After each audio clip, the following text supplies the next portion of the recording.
Hello and welcome back to the channel. My name's Andrew and this is the next installment in my journey through my vintage camera collection. As I've gotten more into old cameras, I've also become more interested in the more oddball and obscure type cameras, and usually made by small companies that you've probably never heard of and that have now long gone. And today's camera is one of those very obscure little cameras. It's called a Bencini Koroll, or a Koroll Bencini, one of the two. It was produced by an Italian company through the 1950s and early 1960s, and they have now long gone. So you won't be finding any of these, any camera from them new on the shelves anytime soon. But this is a beautiful little camera, and we might take a little look at quick look at the history of the company, and then have a look at the camera. So for a little bit of history on the company, it was formed by a gentleman called Antonio Bencini, as the name of the camera suggests, who started out during the World War I repairing cameras, and then after that he formed a partnership to produce simple box brownie cameras. He sold that company, he moved on, he created some more simple cameras, he sold that company to the same company he sold his original company to, and then moved on.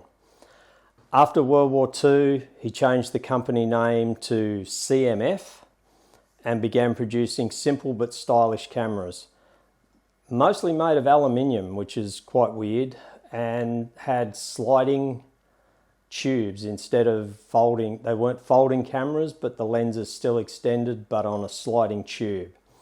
They proved very popular in the 1950s in Europe, and they proved very popular in Europe through the 1950s and into the 1960s before sort of waning in popularity. Which brings us to my camera, which is a Bencini Koroll 120. So it's a medium format camera taking 6x6 images. I was fortunate enough to pick this camera up for about $70, and it is in absolutely beautiful condition. When we have a closer look at it, I don't believe this camera has been used for many years, and I don't believe it was ever actually a very heavily used camera.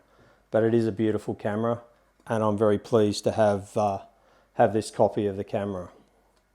It's a very, very simple camera.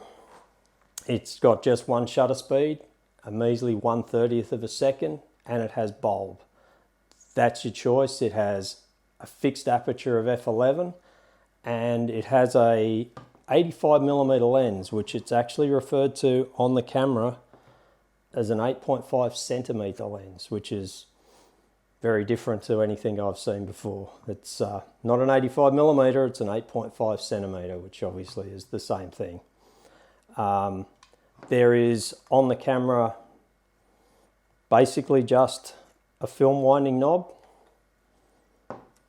You open the back of the camera by simply sliding down this little bar, opening it up, and that's your camera. Very, very simple. One of the amazing things that I found when I actually pulled this apart, which makes me believe it's a very old camera, is that the take-up spool, which is in the back of the camera, is actually metal. Now, I've been involved in photography for 40 years. I started using medium format in the early 1980s, and they have always been plastic. As long as I've ever known, they've been plastic. And I did a little research, and metal spools were common up until the late 1960s, but were virtually gone by the early 70s, which makes me believe that this camera has probably not been used for probably 50 years or more. And the condition of the camera also highlights the fact that I don't believe it was used that heavily at all in its life. To actually fire it, you only have literally a shutter button, which does nothing until you extend the lens out, lock it in place. You then fire the shutter. There's no cocking mechanism on the shutter. you simply wind the film on, click the shutter, which means you have to be very careful not to do multiple exposures. Focusing is very simple. You simply turn this ring here, and that is your focusing. So it turns all the way around, and that's how you focus. There is nothing else on the camera. As you can see, there is very, very little wear on this aluminium tube, which again makes me believe that this camera has not been heavily used. I kind of wonder how easy it would have been to use, because you only have 1/30th of a second and f11. You don't have a lot of flexibility in how you use the camera. I'm going to take it out. So I picked up a roll of Ilford Pan F. I figured using that would be a good choice, because even based on the Sunny 16 rule, that probably still puts me in broad daylight about 2 stops overexposed. So with a bit of care, I can have a bit of fun. So let's go out, see what we can get. Then we'll come back after we've got the images processed and come up with some final comments. We'll see you later. Okay, we've got our first location. It's a little bit compromised. We've got a fence in the way, but there's this really cool old bus there that it's slowly disintegrating. So it'd be kind of nice to get a photo with it. The camera and the bus are probably about the same vintage. We've extended out the bellows, as you have to with this camera. Remember, it's wound on. There is no cocking, so we just literally shoot. The viewfinder's tiny. There's going to be parallax error, so we get a little bit of a mystery shot, but we'll try and we'll see what we can get out of it. And there we go. First thing we better do is remember to wind the film on.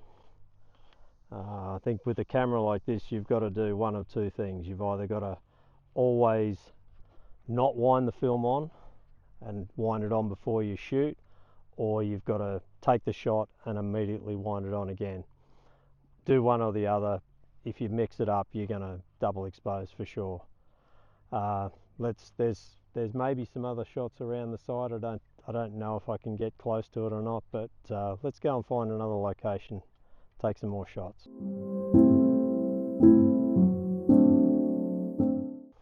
Okay, we've got another old bus here. The last one's just over there. Might give that one a crack as well. Given we've only got one shutter speed, 30th of a second and f11, shooting just a little bit below infinity, there's going to be heaps of depth of field. Probably my biggest concern at the moment is I'm probably metered a couple of stops overexposed. The positive thing with shooting film is that it's more comfortable with overexposure. It's sort of the opposite of digital. Digital, you'll get more back in the shadows. With film, you'll tend to get more back in the highlights.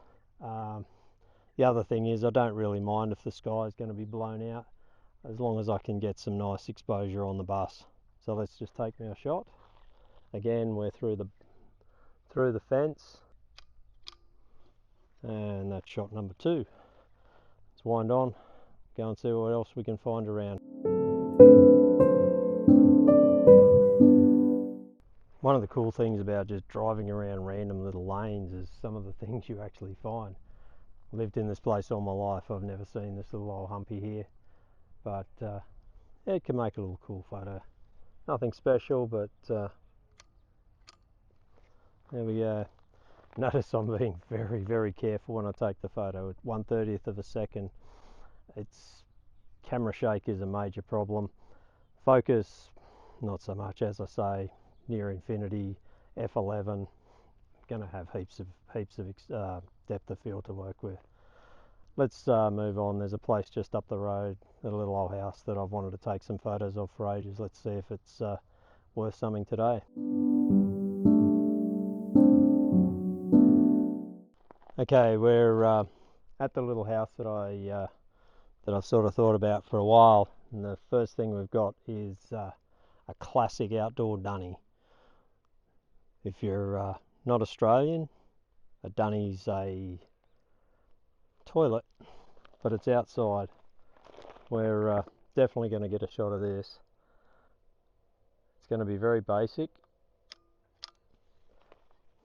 but it's a dunny in the middle of the scrub. Let's have a bit more of a look around and see what else we can find here. So that's the house over there. Because we're kind of limited with this, we only have like a single focal length. I'm probably back a bit further than I'd like and got a little bit of stuff in the foreground, but I think for what it is, we'll probably get a nice overall shot. Then there's a few little things. I like the window there. Also, like, there's an old fireplace here. We might go and get some more individual sort of shots on that. But let's get this one to start with, and we'll move on from there. Hopefully that one will work. I mean, I've got, I can't go back much further this way. It kind of drops away, so I'm kind of stuck with what I've got. Let's go over and have a little bit look closer up. Kind of like this sort of random bin just sitting in the bay. I guess, I don't know what it was, maybe something to do with washing. No real idea, but I kind of like it, so I might see if we can get a photo of it. I've focused a little bit closer. I've gone to about just under 12 feet. It's probably, we'll just go down to about, say, 8 feet. Again, we've got f11, so we've got a bit to play with. All right, let's have a look over here, then at that window, and see how we go. It's kind of cool little fireplace, all rusted out. Not quite sure what this would have been. It's sort of disconnected from the rest of the house. It's almost like a secondary little house, maybe footings in days gone by. But let's have a take of the photo of this one. Okay, let's have a look. We've got the window just over here. We might just move around, have a look at that window. I think that could be quite cool. I'll just go over here and see what we can get. Remember to wind the film on. That would be bad.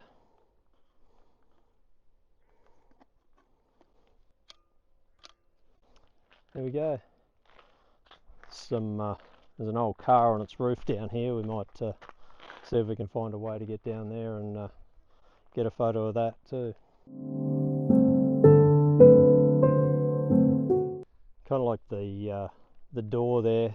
Might see if we can get the door just by itself, and then go back a bit further and get the whole back.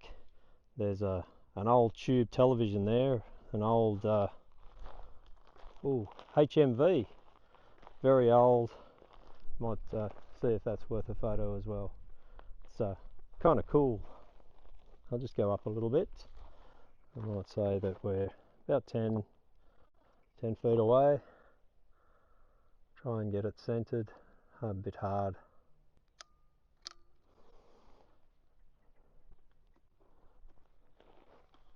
Wind the film on.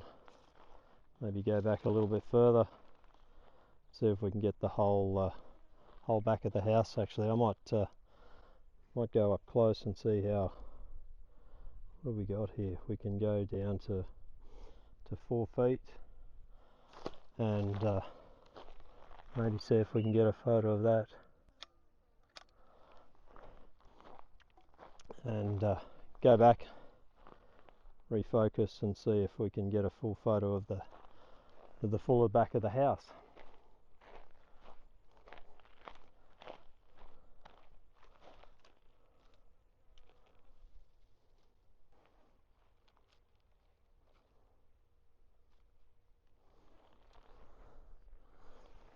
Had to come back a fair way, but there we go. We've got the full back of the house.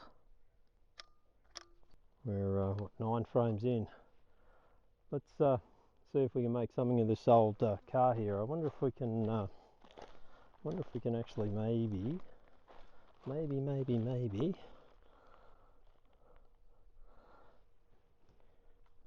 just use the car.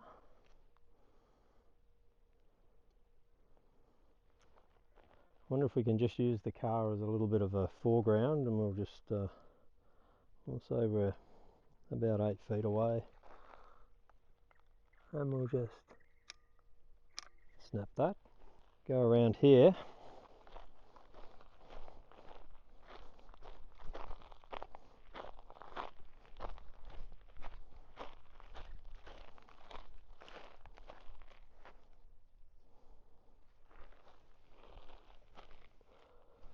See if we can get a photo of the car here.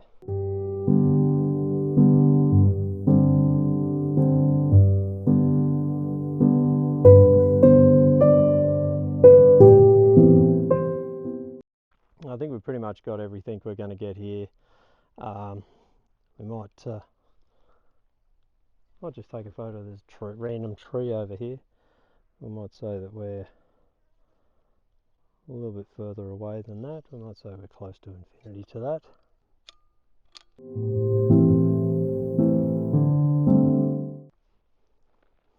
We need basically one more shot, and that's our roll done. There's an old bus over here that might do the job. Just something random. So we've got an old horse float over here. We might see what we can grab with that. Cool. That's a whole roll of film done in only about an hour, which is very unusual. No idea what it's going to come out like, but we might get it off. We'll have a look, and then we can finish off the video and make some comments on what I think of this camera. So what are my final thoughts on the Bencini Koroll? Having used it, the first thing is I'm probably more impressed with the image quality than I thought I would be. I'd seen a few photos taken with these cameras before, and they weren't great. They'd kind of look more box brownie than sort of a camera that you would expect. Whereas I got these ones back, and they were actually not too bad. Using it, even though throughout the time that I was using it, you would see I was talking about winding the film on. Even then, I still managed to make a couple of multiple exposures. Trying to think actually how this camera would have been used originally and who would have bought it. Looking at the pricing of it then, it's probably equivalent to about $250 today. So not hugely expensive, but compared to some of the other cameras that are around at the time, it was probably in the $100 to $150 range, equivalent to now. It was a bit more expensive, and I can probably see why this, I don't believe, got a lot of use. While it's very easy to use, I get the feeling that people would have taken photos with it and got a whole lot back that they were somewhat disappointed with. And I honestly believe this camera's probably sat in a box or in a drawer for 50 years and not been used, which is sad because it's still quite a nice little camera. Is it one that I'd suggest you add to your collection? If you're looking to start a film collection, a film camera collection, why not? I mean, honestly, you can pick these things up for $50 or $60 on eBay in quite nice condition. This will probably end up one that I look at more than ever use, but I'm not saying it won't come out again. Nice little camera, different, certainly very different, and that's sort of what I'm liking. Quite happy with the results. But I don't think I'll probably be using it an awful lot more. So that's the Bencini Koroll. I've got a few new cameras that I'm going to be taking out to give a run, some very interesting ones. I've created a playlist that I'll put a link to, a card up here in the corner for you to look at. If you're interested, please subscribe. Give me a like to show that I'm doing, you're actually enjoying it. Make a comment and tell me if there's a camera you'd like me to try and get hold of and have a play with. But for now, I'll say goodbye. I'm Andrew, the Vintage Camera Guy, and I'll see you soon. Bye.